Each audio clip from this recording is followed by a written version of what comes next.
সরস্বতী পুজোর ঠাকুর কিন্তু আমাদের চলে এসেছে বাড়িতে, আর সেটা এখান থেকে নয়, মানে কলকাতার নয়, কৃষ্ণনগর থেকে আসছে।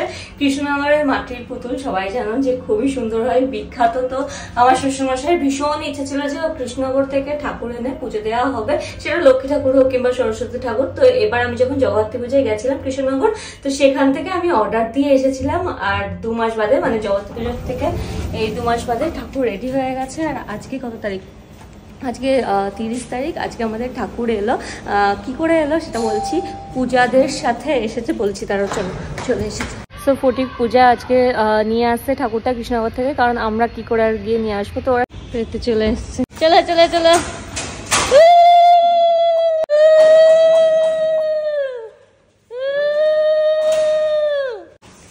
ট্রেনে সবাই দেখছে নাকি আর প্রণাম করছে, সবাই দেখছে। শিয়ালদাতেও আমি একটা ভিডিও দেখলাম যে সবাই প্রণাম করছে, মানে দেখছে তাকিয়ে তাকিয়ে।